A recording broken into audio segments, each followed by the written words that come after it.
Welcome! Join me as I take a thrift store bag of scrapbooking goodies and turn it into 2 journals.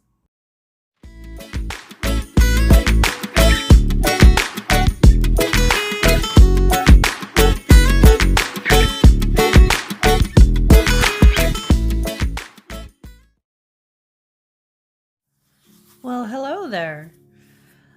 I went to my favorite thrift store the other day. It is a thrift store that takes all proceeds and donates them to the local animal shelter.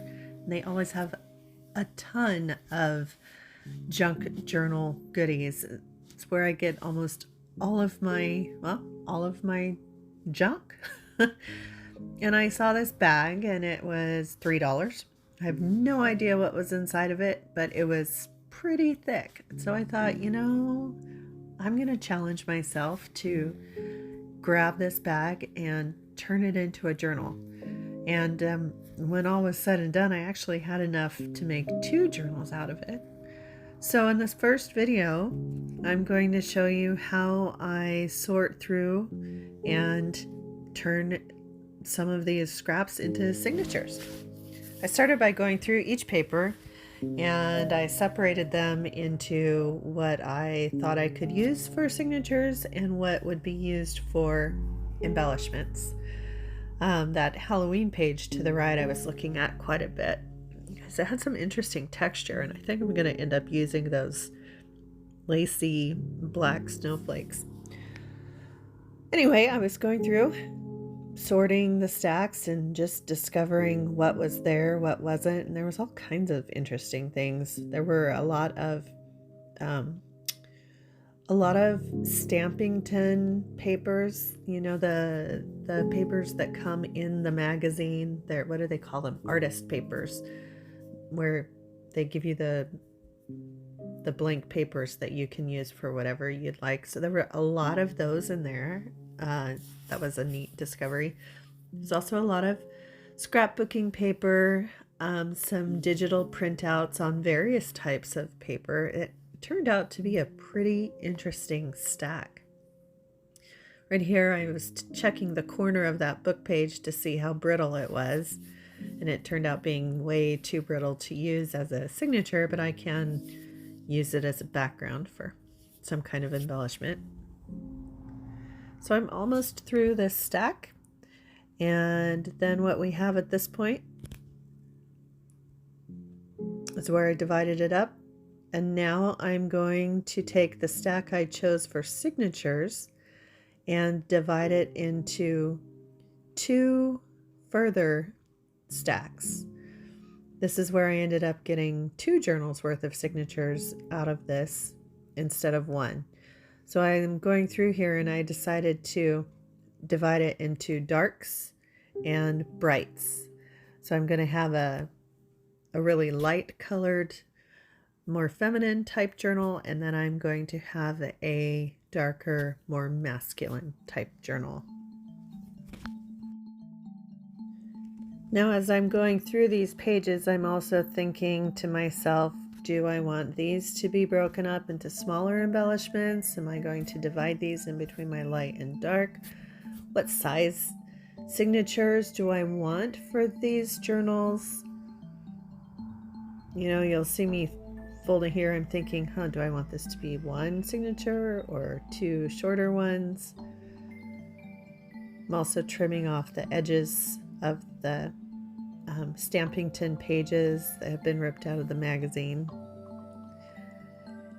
And some of them I held on to make some paper ribbon with. Others I ended up just throwing away. But junk journals, we always save what we can. We never know what we're going to find. I was really pleased as I was going through this to see how naturally it was dividing itself into 2 very different journals. And as you'll see in future videos, I ended up making 1 small, shorter, it's like maybe a 5x6 size journal. And then with the masculine colors, I ended up making a really tall, long journal. I saw on Instagram, Country Morning Creations is her Instagram tag. I've been watching her Instagram for years, and she does really neat things. One of the things that she did was make a tall journal where she took an 8.5 by 11-inch paper and folded it in half, long ways, hot dog ways, as we say when we're teaching, and made a really tall, long journal. I thought, I want to do that one day. So I actually did that with the more masculine pages. Now as we go here, I've separated the two stacks, and this is the stack I've decided to work with first. So this is going to be the smaller, more feminine color journal. And I'm just folding the pages, thinking about what I want each page to look at, not really thinking yet what I want to go with what, how many signatures I want. I'm simply thinking one page at a time, what do I want to do with these? And I'll go through each page and just turn it into a single folded page as I go. Around this point, I was starting to get really worried, thinking, what did I get myself into? These pages don't look good together.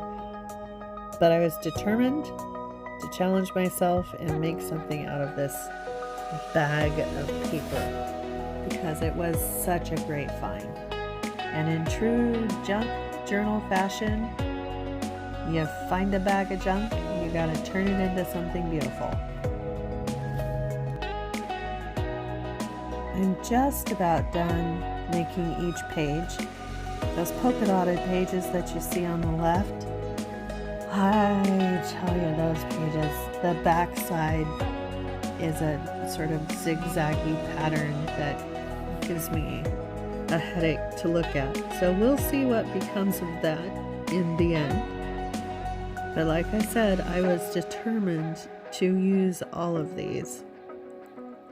Some of these I'm setting aside. I'm planning on using as pages that fold over the top of the journal. This one I've decided to turn into two separate pieces. Not sure what I'm going to use those for at this point, but I was thinking just journaling cards.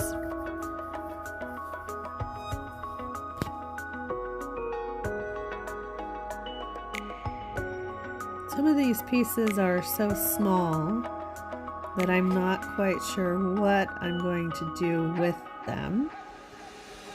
I'm thinking here maybe I'll use these as tip-ins. Just fold them over the tops of pages.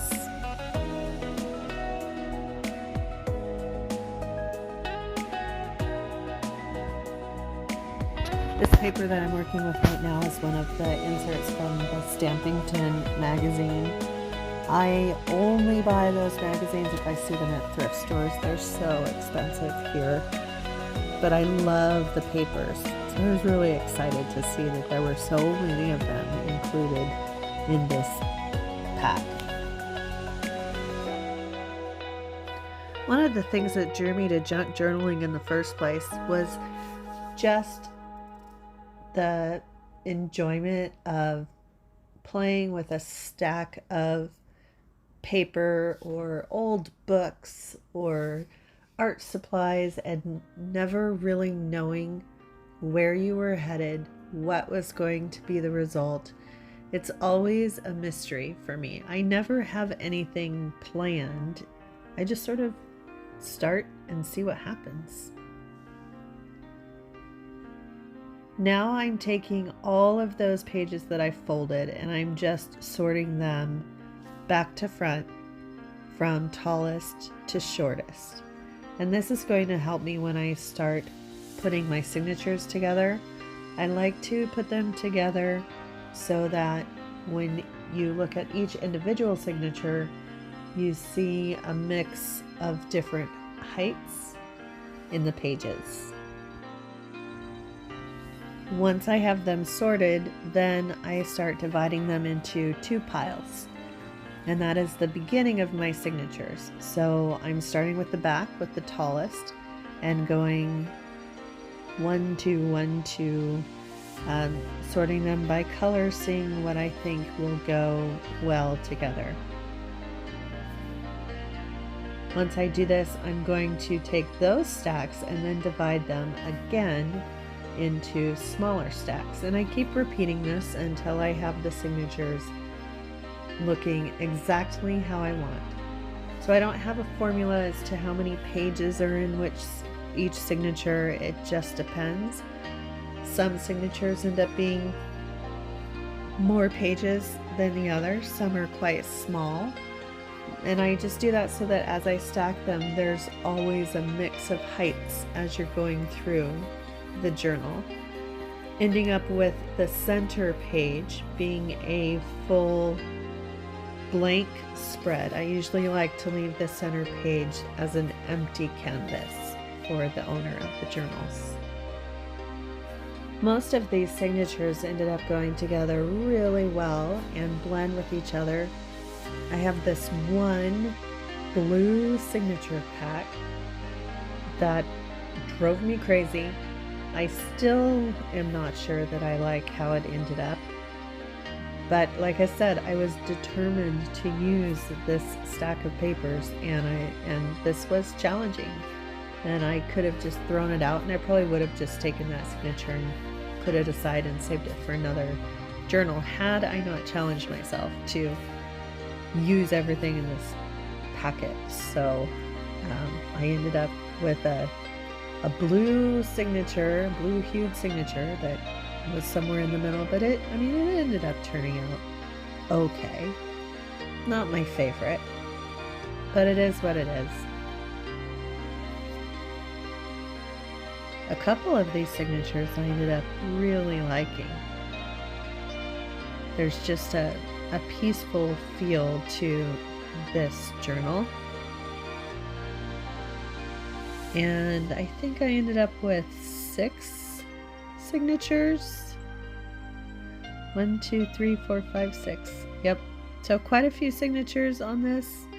Now I'm just going through. This is what it will look like when it's put together.